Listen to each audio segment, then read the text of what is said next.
their solar ordinance, installing new smoke detectors and carbon monoxide throughout their building. And they're going to be doing some more tree trimming in their cemetery. That's about it. Thank you, John. My township meeting's this weekend. Okay. I've been working with Austin Township. They've asked for some draft solar ordinances. So I've been providing some of those to them from other townships within the county that we received from the County Planning Commission. Something else I wanted to talk to the board about. I received a correspondence from Highline, which is the internet provider that puts fiber internet in about 75% of the county. I don't know if anybody else got an email from them, but they were requesting letters of support related to a grant that they were going for. So I didn't know, did everybody else get that same email that I got? No, I got it. you got it too? Okay, because you and I worked on that before, that's probably who got it. So Highline's looking for a letter of support from the Board of Commissioners. They're looking for grant dollars, and their goal would be to use those grant dollars to put even more fiber in that would then service Salmon County residents. So it seemed like a no-brainer to me, but we had this board meeting coming up. I wanted to make sure everybody here was okay with us providing a letter of support. Good with that? I'll get something. I think they sent me a draft letter that all I have to do is slightly modify and sign, but I'll check it out and I'll get that fired back off to them. That is all I have. Christine? At the Brown City Council meeting, and the Chamber of Commerce are purchasing all new street signs with the school mascot on it, and then the DPW will install it. Also, the Garden Club is fixing a walkway on the north side of the street. Beside Leadless Insurance in another building, there's an empty spot. They're gonna fix it, make it a place for people to hang out. Voting turnout was low this year, and the police is looking for a new chief. Ron Smith is retiring. He's retired. Done now. And then I was at Flynn Township meeting, and Omar Cemetery is looking at fencing, the new fencing to put around their cemetery. Spraying, they're telling the people that have the organic farms that they have to keep the brush down if they don't want the stuff sprayed by their farms. And they're looking at technology for remote meetings for the winter, because they have some of them affordable.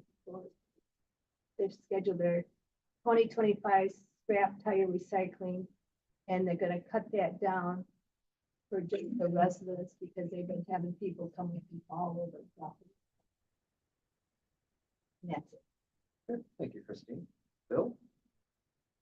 Carsonville was there earlier in the month, looking for a zoning officer. I had some applicants for a DPW employee position, and they were working on their DT right away agreement. And then Buell Township had some security bids for their facility there. They're finishing up their gravel and brining as well. And they signed their City of Croswell fire agreement with a slight increase.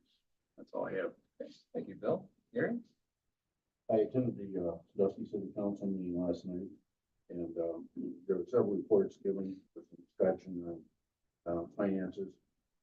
And so I will start with the road report from the city manager. We all know Dusty was tore up with March, but we're making some good progress. And one of the complaints that I got a couple calls on, I addressed it last night with the city manager, going to open this back up 46, and there's no left-hand turn lane there, as you know. And what they're going to do is put the second coat on eventually, and then they're going to paint, and there's going to be a left-hand turn. Everyone, yeah, so which is, you know,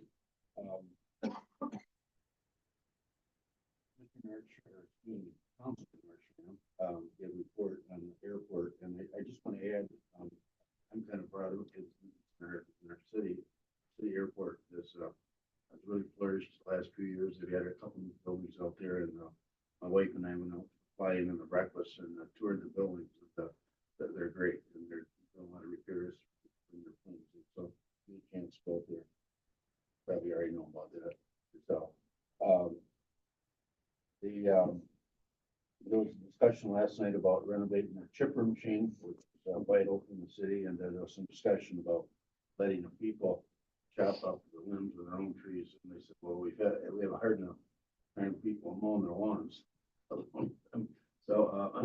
they went ahead with the bid, to send the chipper out and have that fixed, so the city.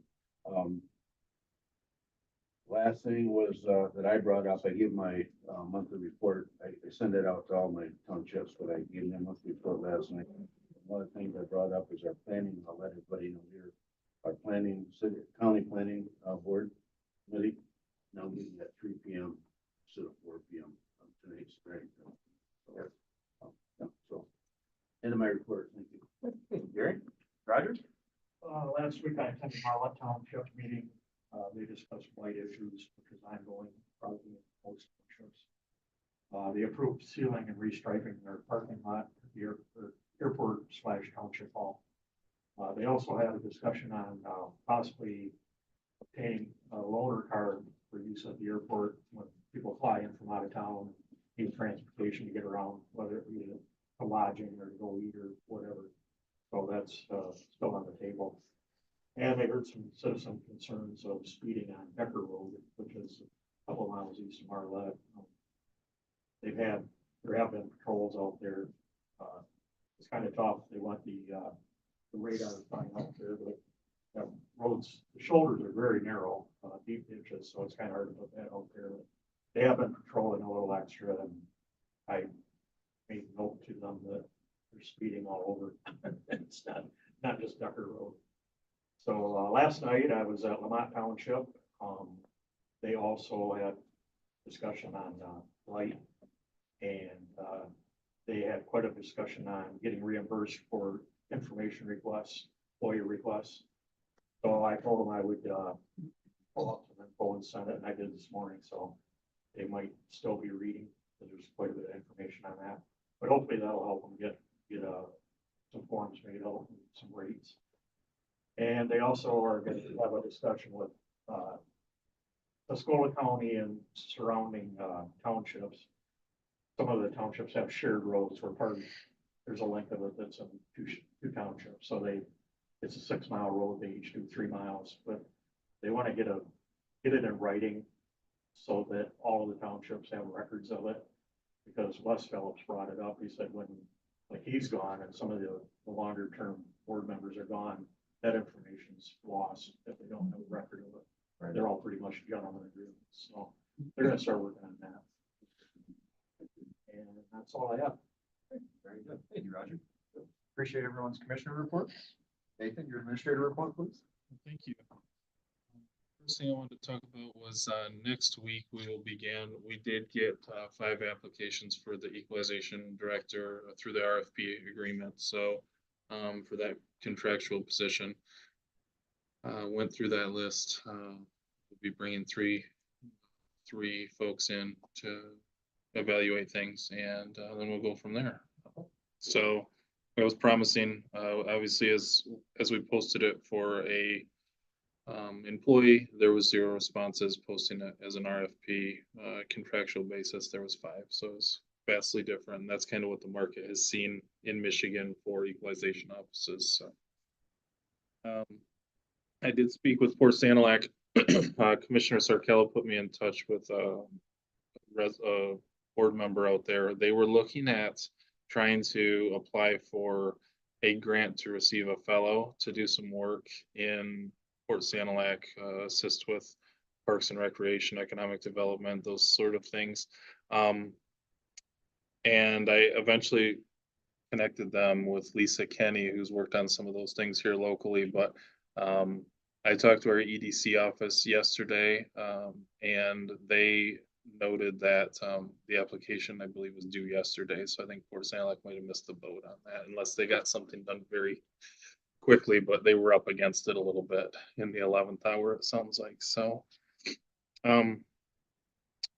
September 10th is our household hazardous waste event. I'll probably give notice at the next meeting as well, but I wanted to try to provide ample notice. It will be in the paper. I know flyers have been handed out to local businesses. September 10th from 2 to 6 p.m. I know Joanne Byer, recycling coordinator, is going to be going on the radio as well. This year's going to have some challenges with the construction probably, but our hope is because that line can get very lengthy, from the fair all the way kind of down the street at times.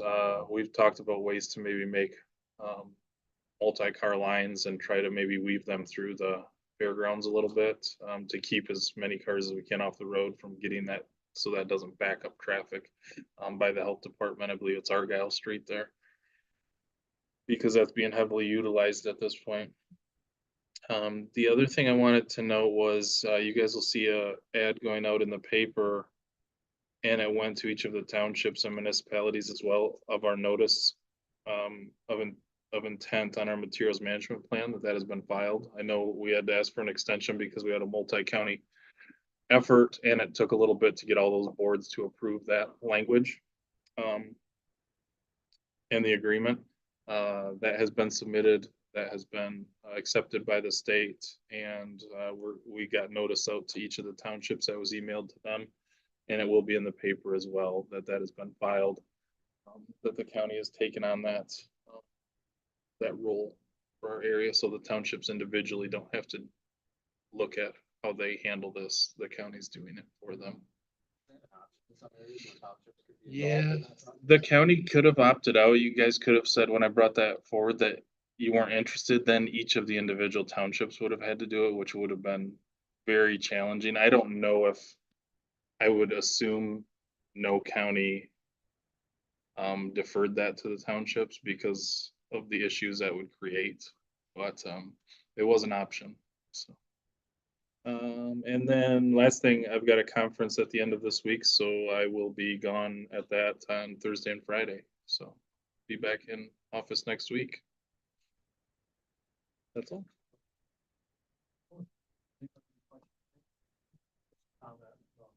I did share the recycle collection. So far 3 to 5. They really appreciated it. They're posting it. I haven't done the other two yet, so it will get utilized. I'm sure it always does. Yeah. A lot of them weren't aware of it. CMH, thankfully, Joanne got a hold of CMH and they were gonna have a couple of their folks, their consumers were going to deliver these around to the different towns, try to get the word out there as well. And there's going to be, I know Joanne mentioned she's going on the Sandusky radio station, I think sometime next week to talk about it as well, so.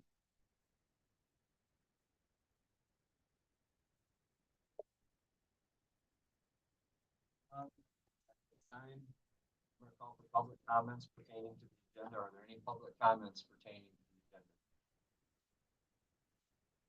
the agenda? None? We'll move on. At this time, we're gonna have a presentation from Link Technologies. Chelsea Jensen, welcome, Chelsea. You're gonna give us a little presentation about what you guys do over there? Yeah, that would stand out.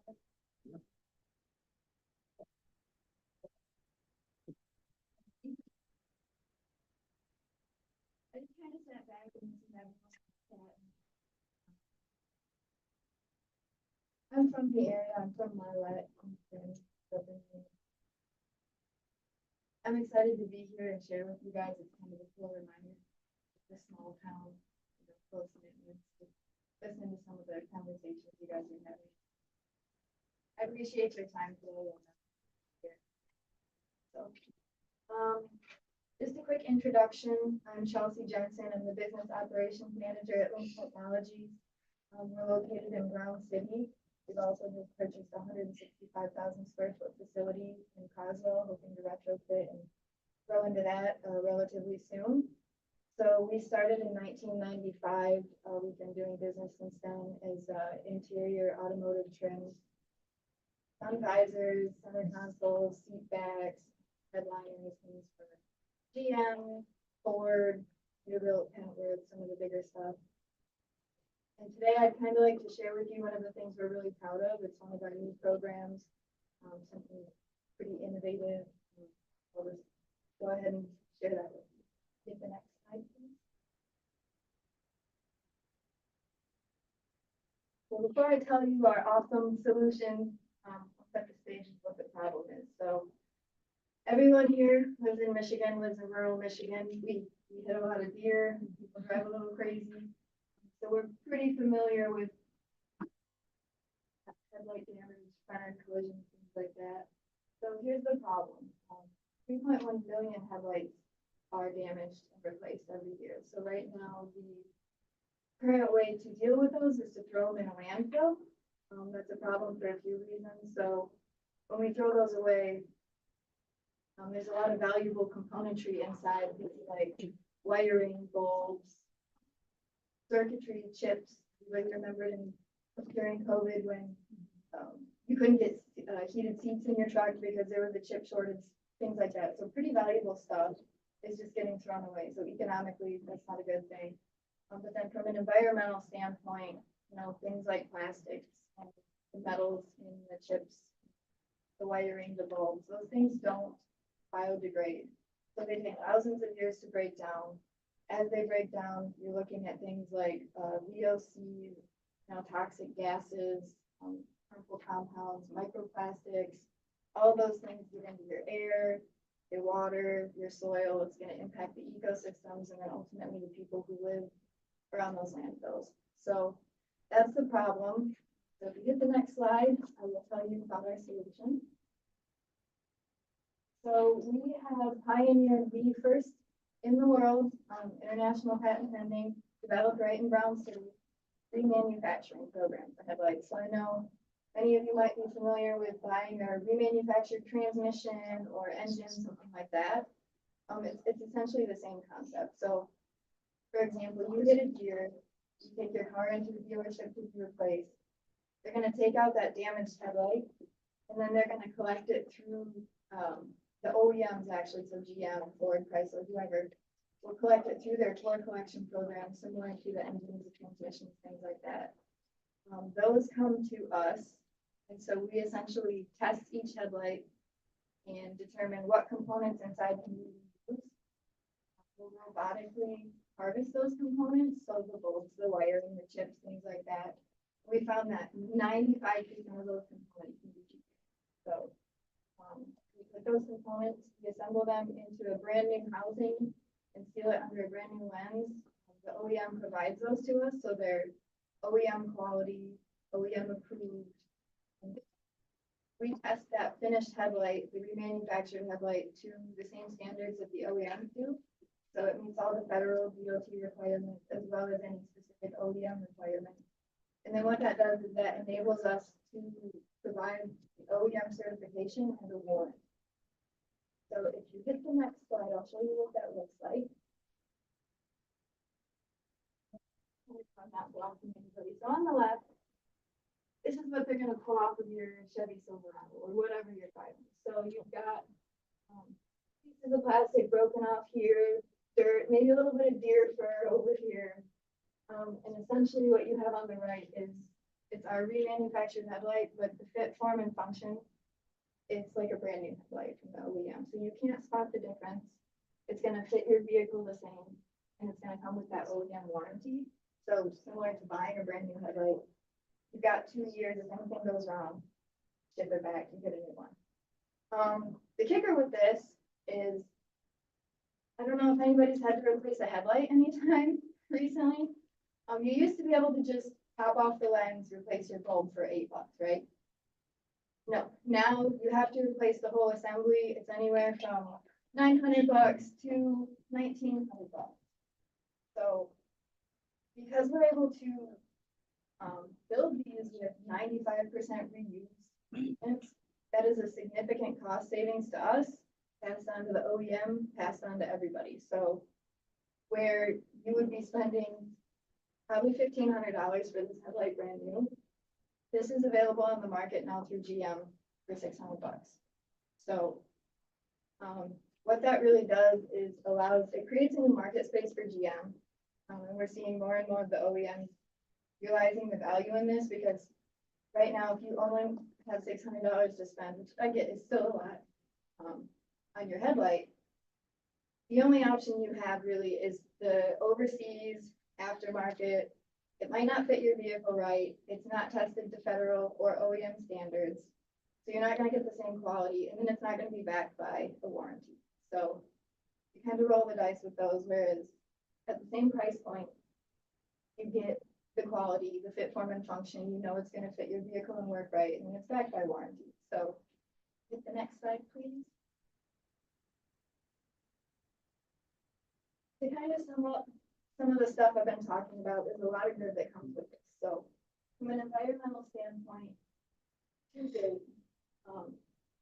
we have diverted over almost 570,000 or 570 tons of damaged headlights, and then almost 125,000 square feet of packaging from the landfills. So when we get those damaged headlights in before collection, they come in with a pretty big box. It's pretty substantial. You don't really realize how big these things are until you're looking at them, but there's 2 very large pieces of foam that are also sent to the landfill without us.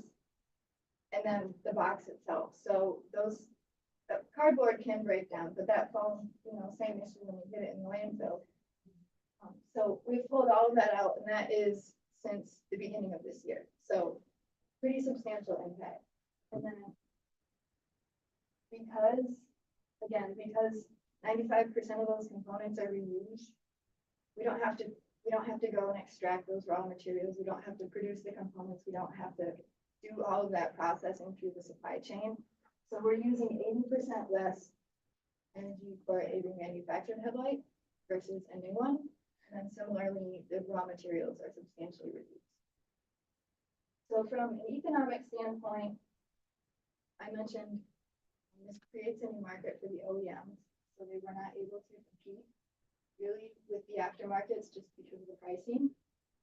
Now they're able to offer, similar price points, higher quality with a warranty.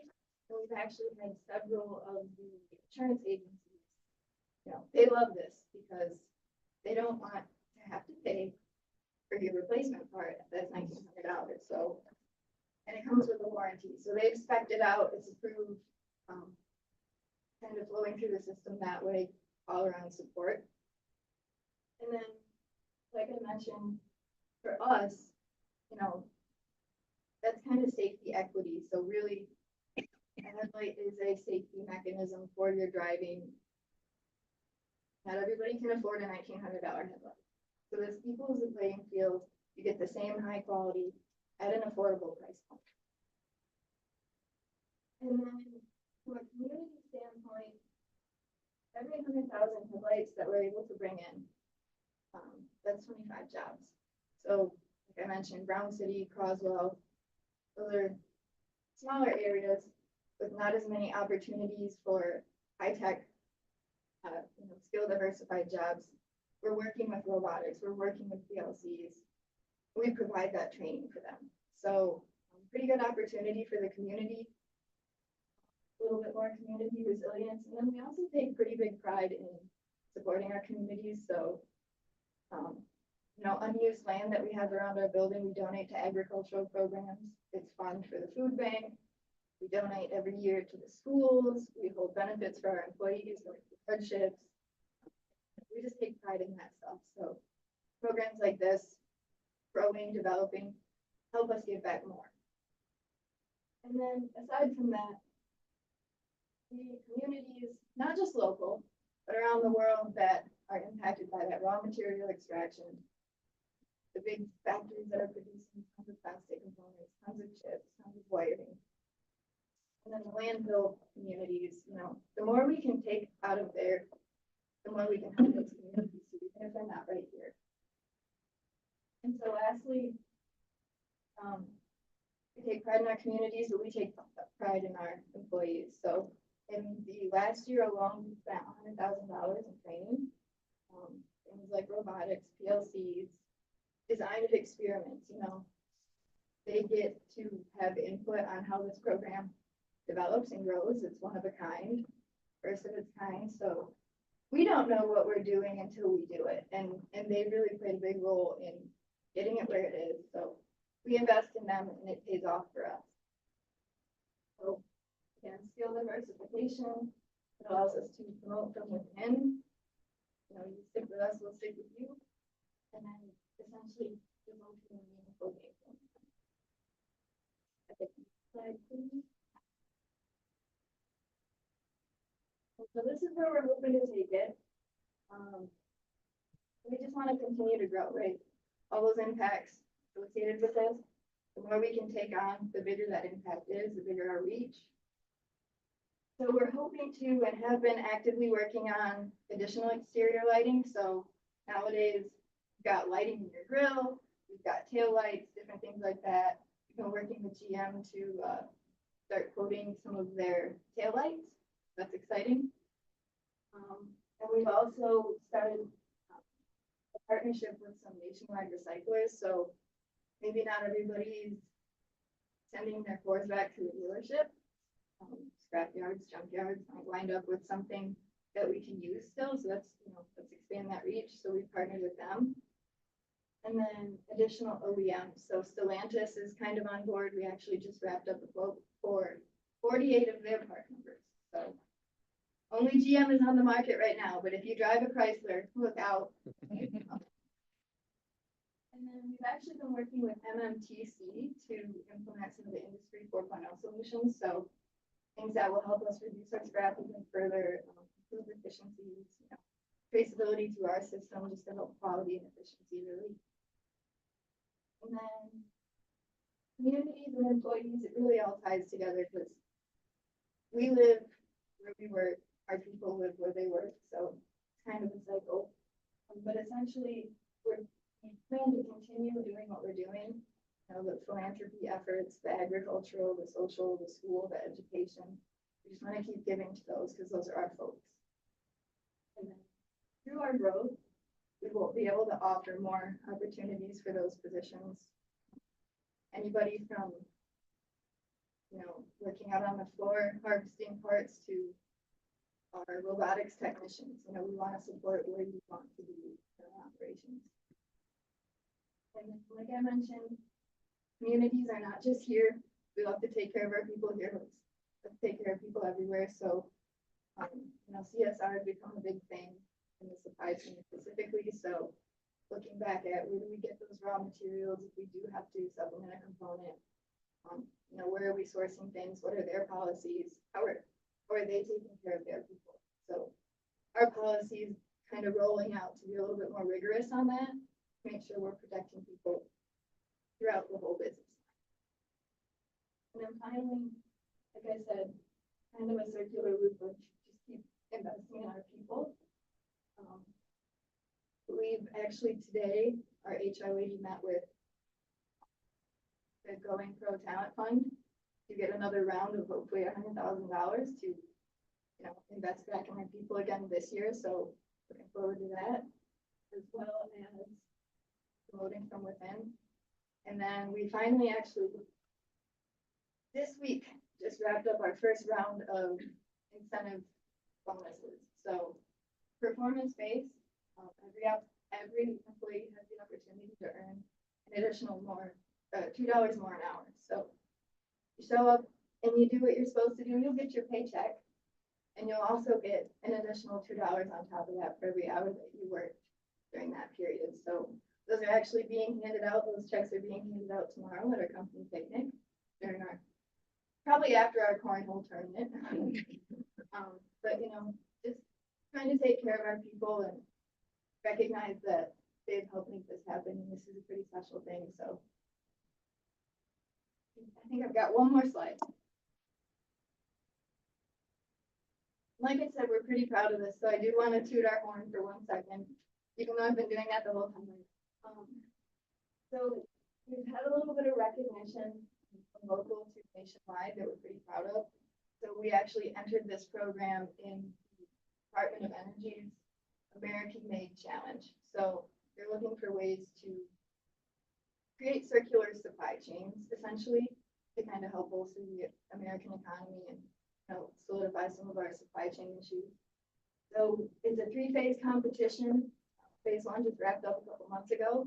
We were one of 20 winners across the nation, and the only Michigan winner. So proud to represent the state of Michigan with that, especially in the automotive industry. And then we've been featured in 20+ news articles. I just threw up some of the bigger ones because nobody wants to read the list of 20, but some from General Motors and Stellantis, and then some automotive repair oriented, recycling oriented. So the word's getting out there. Pretty excited about that. And then we've also been featured in a couple interviews. So Michigan Works featured us, I believe it was either January or February, in the employer showcase this year. So recognizing what we do for our people and what our business does for everyone. They asked us to be in there, so we're pretty proud of that. Our general manager did a fine job in the interview, so I invite you to check that out. And then lastly, we were also featured on WJR, which is like a Detroit area radio station. And they have a segment about mobility makers, so advancements in transportation, automotive, things like that. So we were featured in that as well, recognized for this program. So a lot of cool stuff that we're doing. People are starting to notice, and we're really, really proud of that. And I wanted to bring that to you guys, say, hey, look what we're doing in Brown City and Croswell, Sanilac County. So that's all I've got for you guys. Any questions for Chelsea? Just a comment that Going Pro Talent Fund is a Michigan Works project funding. Well, that's good to see it used locally. Question on the components, these components evidently have a endless lifespan, so they don't take away from the lifespan of the recycled product. Correct. So we developed, we worked with the OEM to develop so we've got all sorts of programming and technology wrapped up into a testing system that will plug into a headlight. Actually plug a headlight into a cord that's hooked up to all sorts of sensors and monitors and things like that. And it will run through the function of each component and give an output reading of, if it's 99% at the end of its life, we know we need to recycle that, but it'll kind of tell us what we can. And then we do recycling. What building are you in Rome City? They got their own building. They built it brand new. Oh, you one? I was on the council when they did it. I was at the groundbreaking ceremony.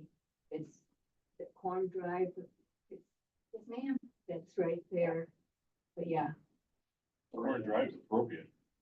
Corn Drive, well, they did it for the elevators. If they're harvesting corn, you come down one way. If you're harvesting, you bring the other. I can't remember. It's what being drive or we drive. So it's on the southeast corner, like Maple Valley. Yeah. Yep. It's got all the nice trees in the front. Starting to have a presence Yeah. How many employees do you have? now. Right now we've got around 85. Yep. Where in Croswell is your building? The old Jensen Auto Parts. That's what I thought. I was gonna say it, but I didn't want to make sure. I knew it was for sale, and We've taken that on, yeah. that's big. That used to be the old Aunt Jane's, old pickle factory. But there's still, Nilo still runs a corn Yep. of it, so it still smells like pickles. It will never go away. It won't Probably roll that anymore. way for a while. I grew up in town, Croswell. Remember smelling that smell all the time. Along with the sugar beets. Chelsea, I want to compliment you on that. Great. Well put together, you thought it's true. I spent 32 years of my life in automotive. And, so that really rings a bell, but not only are you doing stuff for employees, you're buying only the parts, that means that them OEM parts are coming from local suppliers and manufacturing people too. Yep. That benefits everybody all the way down. Yep. I compliment you, that you get this degree. I know you may not know yet, but how many employees do you think you'll be employing at the new Croswell place? So the goal is in the next 3 to 5 years, depending on how some of the infrastructure upgrades go. We're working with the city actually on that.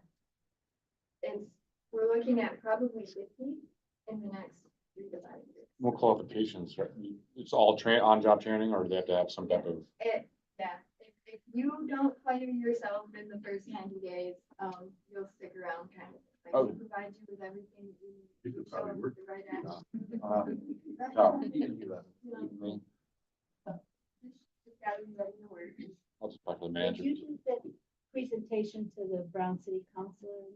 I have not. I would suggest it'd be nice to they can see what's Okay. going on in town, and Yeah. then maybe And probably. in Croswell too. It was an excellent presentation. Yes. Thank you I very get a much. little winded because you can't see from, but you know, I've got this stroke. Sometimes I start the cheeseburger down the side. But yeah, I would recommend that you go to both the council meetings and just do your little presentation. I think they would be happy to know what's going on and Okay. see.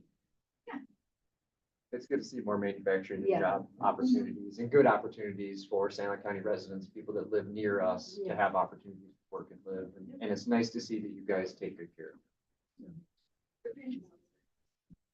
Well, thank you for sharing with us. Yeah. Appreciate you being here today. Thanks for your time, everybody. Thanks. Okay, that's gonna conclude presentations for today. I see no need for appointments to standing committees. For county chair appointments, there are no general resolutions. So we're gonna move into committee reports. We will start with Commissioner Ballard. Last Tuesday, I attended the BOC meeting, really nothing to report there. I'm hopeful that K9 will be back with the unit September 1st. When that gets here, we'll know 100%. Yesterday afternoon, I had a CMH prevention and public education. That basically we just approved, reports, they gave short report on all the community events that they've attended, future ones coming up. Trying to get their, exposure to their CMH. So that's, all I have on that. You mentioned fiber optic, we're in UP. I don't remember exactly where we were. We did 1,400 miles, kind of a whirlwind tour on motorcycles. But, that subject came up with a local, he was a former coworker of the friend that we were with. And he said they're putting fiber optic all over out in the middle of wilderness, going through and putting fiber optic. And I thought, isn't that strange? Because here we get a road that's got one house on it for 3 miles and they don't want to bother with it. Right? And yet up there, they're running it, I don't know, for the deer and the bears. My guess would be is it's probably that area's got some designation from the federal or state government that provides massive grant funding for that. Probably, and possibly Indian land, I don't know, you know, some of it. I think Highline is developing up there as well. I think they might even be based, they've got Escanaba.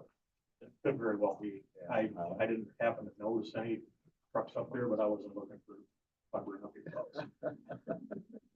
I was watching for curves and wildlife. Yeah.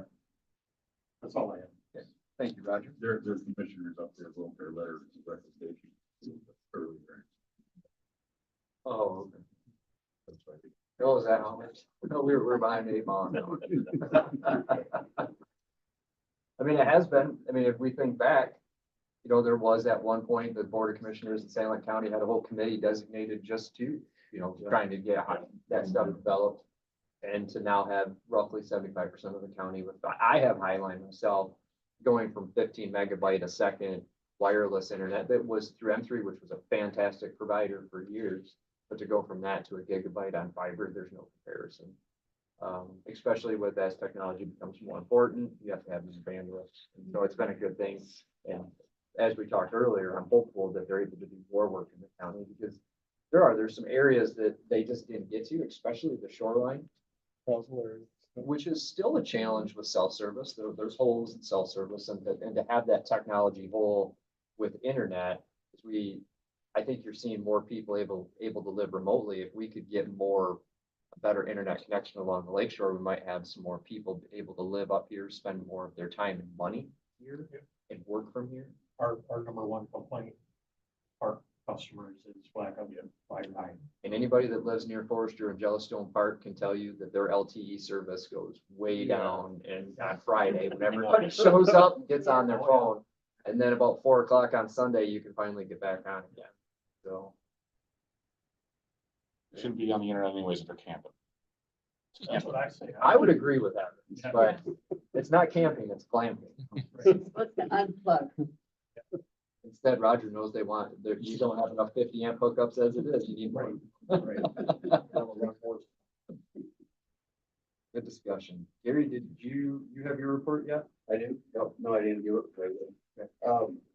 This morning we had a buildings and ground, a committee meeting. And, basically what that was, we were talking about, Christmas tree lighting here and it's got the point of trees. That we put the lights on, they're getting too big. And we had a number of different options. We talked about one is bring in a tree we buy and put up every year, or we plant a tree. And, so at the end of the meeting, we talked about, let's go back and, do some homework, see what our options are, what the costs are. Meet sometime again. And, obviously that probably won't happen this year for Christmas tree lighting, but, there's some good ideas come up and, so I'll go back and talk to people and see what those options are after our next meeting. We also had a personnel meeting this morning and, John, if you don't mind, I'll let you talk about that. We've got a couple of recommendations from the board. And then, 2 weeks ago, Roger kind of covered that a little bit about, we had our parks meeting at Forest Park, 2 weeks ago. And, I had to brag a little bit about our parks board last night, our parks at the city council meeting. And, Roger and the team have done a lot with our parks and, we've had record numbers this year. And I had a lot of questions come from the city council and a lot of praise to our parks. And, one of the things that come up was Evergreen Park, how it's really grew. It was kind of nobody knew about it, and all of a sudden it's one of our nicer parks too. So, yeah, so I think we're doing some good things in our county as commissioners and our committees. And I think people appreciate it. Very good. One thing I forgot to mention on parks, we're losing our manager at Foresters, Steve Folsgate. I think he's been there 4 years now. Steve's done a phenomenal job. He came from the automotive industry and got into the campground. But he's done a phenomenal job over there. Does some great ideas, really cleaned the park up, spruced it up. He spent a lot of money. I reminded him that at the meeting. I said, you're already in the top. You don't have to keep trying. But so we have a posting out. Deadline September 6th. Hopefully we'll get a few more good applications. So gonna miss him over here. He's been great to work. Those would be big shoes to fill. Yes, they will. They will. I told him he needed to stay the rest of this year and 4 more. And I said, he and I can go out in a blaze of glory. He wasn't biting on that though. He must have bigger plans. Bill, your report, please. Just a couple things. Board of Public Works met. We approved our previous minutes and currently we have no projects. And then, Sand Lake Transportation Board met. They've started the project fresh again. So that's where they're getting food, given to the buses that run around Marlette, and then they're distributing it to the, folks that are riding the buses in other areas as well. We've had 3 new buses join the fleet. There's 3 more in Grand Rapids, and there's just been issues with, unfortunately, quality control issues. Now they're coming out, so before we'll accept them, we go through them with a fine tooth comb and fix every little, just things like paint's not correct and hose isn't where it's supposed to be, and just different things like that. It just puzzles you, but that's what, Gary, as being automotive industry, you sure wouldn't, appreciate the quality control that's coming out right now. And then, we have 1 new driver that came on. And then also there'll be some things coming up on the finance in regards to state funding and so forth. And we're working on that, trying to get the dollars in order that we need to operate. Very good. That's all I have. Thank you, Bill. Christine? Yesterday, I had a meeting on Council on Aging. We elected new officers, a chair, vice chair, and secretary and treasurer. It's nice to have a full board now. Our meeting ran a little long yesterday because of the new members, that everybody that was given a report, we had them explain things to them so that way they would be up to speed faster instead of trying to figure out what they just heard at the meeting. Today I had the Child Abuse Prevention Council meeting this morning, and this Thursday is the Youth Parliament Camp. They have 113 registered. September 20th is the community baby showers. They got 19 vendors already. Then I had the health board meeting. They took RFPs for the new sign and security cameras. They're gonna read the companies that bid and stuff, they're gonna read, because some of them were sitting on a sign a certain size, and other ones were bitten on a sign a different size, so they want all of them to be the same to give them a better chance. COVID cases are going up. This month, there's 70 cases. In July, there was only 20. And the Maple Valley, the asbestos crew is cleaning right now, the front part they've been doing. They're gonna divide the building in 2 phases. In phase 1, they're gonna, the front part, they're gonna look at putting the roof, then heating and air, and then flooring. And then phase 2 will be the back part with the offices and stuff. And that is all I have. As Gary stated, there was a personnel meeting this morning. There's been some vacancies that need to be filled as soon as possible. One being the custodian position here within the courthouse. So the personnel committee gave Nathan the go ahead and get that posted immediately because we need to get that filled. And there's also a couple vacancies at dispatch on some part-time positions. And we also gave approval to get those moving quickly as well. Something to look forward to next year. We do memorandums of understanding with certain departments within the county that have the need to fill those positions quickly. We don't want the sheriff to have to come to us, go through a month-long process. If he loses a deputy, we need to get people on the road. So that is done with the sheriff's department. It's also done with recycling as well, correct, Nathan? And so we have Jody has it already prepared, but it won't be done here until next year, but we plan to install that for dispatch as well, so that if they lose an employee, they can immediately backfill that position. Other than that, we have a planning commission meeting, and as Gary stated, we have moved those meetings from 4 o'clock to 3 o'clock, so anybody intending to attend that, it's at 3 o'clock at the EOC building. That is all I have for committee reports. Evans? I had no committees these past 2 weeks. I do have HTC tomorrow. Has HDC had any luck finding a kitchen to replace the one they were using in Deckerville? I haven't heard anything, so I'm sure I'll find out tomorrow. Not yet. Right now, what I heard yesterday, right now, the area that they're using, the hospital, they got the lease until the end of September, but it sounds like they're not gonna be renovating right away. And so until they start renovating, they can stay there. Okay. They got a little more time. Last I heard. That all you had on it? Yep. Okay, thank you for your report. John? My Michigan works got canceled. I had a conflict of township meeting with my emergency management, so I have no report. Okay. I have one next Monday. Next Monday morning, I have, medical care facility. Very good. Appreciate everyone's committee reports. I think we had some excellent discussion today. We'll move on. I see no need for unfinished business, so we're going to move directly into new business. And today, we're going to start out with FA 113-24, approval of 2024 current claims. Stanley County Board of Commissioners hereby approves the payment of current claims for 2024 identified on the accounts payable report dated August 13, 2024 for the general bank account in the amount of $163,898.45. I have a motion from Finance Chairman Sarkella, support from Commissioner Ballard. Is there discussion? Hearing none, all those in favor signal by saying aye. Aye. Opposed? Motion is carried. Moving on to FA 114-24, budget adoptions, amendments, appropriations, and transfers. Stanley County Board of Commissioners hereby approves the following amendments as listed. Support. I have a motion from Finance Chairman Sarkella, support from Commissioner Lee. Is there discussion? Hearing none, all those in favor signal by saying aye. Aye. Opposed? Motion is carried. Moving on to FA 115-24, approval of additional general fund bank account checks charged to July 2024. Stanley County Board of Commissioners hereby approves the payment of additional general fund bank account checks charged to July 2024 as follows: $640,453.27 in ACH payments, $608,912.52 in checks for a total of $1,249,365.79. I have a motion from Commissioner Sarkella, support from Commissioner Heberlein. Is there discussion? Hearing none, all those in favor signal by saying aye. Aye. Opposed? Motion is carried. We'll move on to FA 116-24, approval of the Professional Counseling Center Life Skills Agreement. Stanley County Board of Commissioners hereby approves the Professional Counseling Center Life Skills Agreement for fiscal year 2024 at a cost not to exceed $90,000 with reimbursement of 75% through the State of Michigan Child Care Fund, and further authorizes the board chairman to sign the necessary agreement. Support. I have a motion from Commissioner Sarcella, support from Commissioner Ehart. Is there discussion?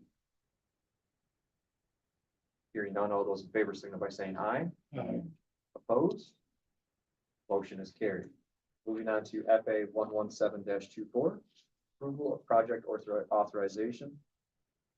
Denali County Board of Commissioners hereby approves the project authorization for fiscal year 2021, section 53011 capital formula grants for rural areas programs, and further authorizes the board chairman to sign the necessary agreement. I have a motion from Commissioner Sarcella, support from Commissioner Ballard. Is there discussion? Hearing none, all those in favor signal by saying aye. Aye. Opposed? Motion is carried. Moving on to FA 118-24, award and authorized to purchase pagers. Denali County Board of Commissioners hereby awards and authorizes Midcom Radio Communications, Inc. the bid for the purpose of purchasing 120 Motorola Monitor 7 pagers for fire/EMS at a cost not to exceed $49,195 with funding from the 9/11 millage. Support. I have a motion from Commissioner Sarcella, support from Commissioner Lee. Is there discussion? Hearing none, all those in favor signal by saying aye. Aye. Opposed? Motion is carried. Moving on to FA 119-24, authorization for courthouse closure. Denali County Board of Commissioners hereby authorizes the closure to the courthouse offices on Thursday, August 22nd, 2024, from 11:30 a.m. to 1:00 p.m. for the purpose of conducting the annual employee picnic. I have a motion from Commissioner Sarcella, support from Commissioner Ehart. Is there discussion? Hearing none, all in favor signal by saying aye. Opposed? Motion is carried. Moving on to FA 120-24, adoption of amended fee schedule, soil and erosion. Denali County Board of Commissioners hereby adopts soil erosion complaint special inspection request form along with a fee increase from $25 to $75. I have a motion from Commissioner Sarcella, support from Commissioner Ballard. Is there discussion? Hearing none, all those in favor signal by saying aye. Opposed? Motion is carried. Moving on to FA 121-24, award and authorization to purchase vehicle, drug task force. Denali County Board of Commissioners hereby awards and authorizes Berger Chevrolet the bid for the purpose of purchasing a 2024 Chevrolet Tahoe PPV at a cost not to exceed $53,904 for immediate approval with funding from the Drug Task Village Fund. Support. I have a motion from Commissioner Sarcella, support from Commissioner Moody. Is there discussion? Yes, I thought that, we discussed this in the finance meeting, it was, $53,904 for the Tahoe, and also additional, it was $33,000, the total price was $83,000. Thought that should be discussed. That would be the outfitting that they'd probably have to do Yeah. afterwards. So should that be included No. here? No, That'll be a separate. I don't think they've even got a bid on no, it. you, No. yes, we just had. Okay. Is there any further discussion related to FA 121-24? Hearing none, all those in favor signal by saying aye. Opposed? Motion is carried. Moving on to FA 122-24, authorization to sponsor recruits for police academy. Denali County Board of Commissioners hereby authorizes the Sheriff's Office send Warren Powers, Matthew Overpack, and Chase Wallgrass to Delta College Police Academy from August 19, 2024 through December 13, 2024 at a cost of $24,000 each for total cost not to exceed $72,000. Reimbursement if available from MPO's Public Safety Academy Assistance Grant Program. If grant funding is unavailable, then funding will be from the Sheriff's Office budget. Support. I have a motion from Finance Chairman Sarcella, support from Commissioner Lee. Is there any discussion? Yes, I had heard today that one of these did not actually end up going. Overpeck, not be going. Matthew Overpeck. I don't know if we- Sheriff relayed that. That? Sheriff did call, so you guys are aware, last week and said Overpeck, who is a corrections officer, currently has withdrawn from the. Okay. I don't know if we- So we could amend the motion to not do that. But if it's not gonna, the action's not gonna be taken, we could also pass the motion as is. So I'll leave it up to the motion maker, whether they want to amend the motion to reduce that, although we're probably gonna have to do some calculations here. Because I thought two of them were gonna stay and one was gonna leave. No, one of them's not going at all. No, but I mean, the original. Yeah, was two of them were originally, gonna stay there and one was commuting back and forth. Two were staying together, the two males can stay Yeah, together, yeah, the female yeah. can't, so there was two of Yeah, those. something like that. That won't change, the males and the females can't change, it would take the total down from 72,000 to 48,000. 48,000. Didn't we also find out that this grant funding, we have this, They found out that grant funding has expired, so they're hoping they got this in time to allow us to receive that, but there's no guarantees at this point. Okay, so after discussion, I'll amend the original motion from 72,000 to 48,000. okay. So we have a amended motion with support to move it to two individuals at a total cost of 48,000 to be reimbursed with the MPOS grant if available, if not, comes from the sheriff's office. Is there any further discussion related to FA 122-24? Hearing none, all of those in favor signal by saying aye. Aye. Opposed? Motion carried. Thank you for that comment, John. Our ability to rectify that quickly here. We will now move on to FA 123-24, award and authorization of third-party administrator. Stanley County Board of Commissioners hereby awards and authorizes the bid to the Human Development Commission, HDC, for the purpose of the oversight of the CDBG Housing Local Livability Chill Grant Administration, including the preparation, implementation, reporting, compliance, et cetera, not to exceed 90,000 with funding from the Chill Grant. Support. Okay, I have a motion from Finance Chairman Sarkella, support from Commissioner Ehart. Is there any discussion? Hearing none, all those in favor signal by saying aye. Aye. Opposed? Motion is carried. Lastly, we'll move on to FA 124-24, authorization of payment for emergency sanitary line hookup. Stanley County Board of Commissioners hereby authorizes payment to Great Lakes Boring at a cost not to exceed $20,515 and to Capital Excavating at a cost not to exceed $6,515 for immediate approval for the purpose of rerouting the courthouse sanitary line hookup with funding from general fund contingency. Support. I have a motion from Finance Chairman Sarkella, support from Commissioner Eberling. Is there discussion? Hearing none, all those in favor signal by saying aye. Aye.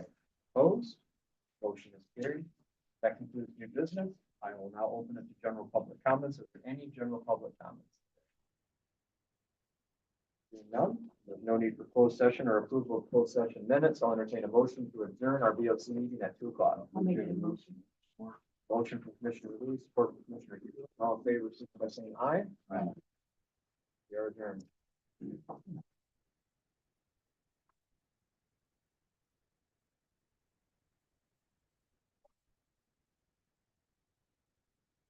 Just put up there at the end.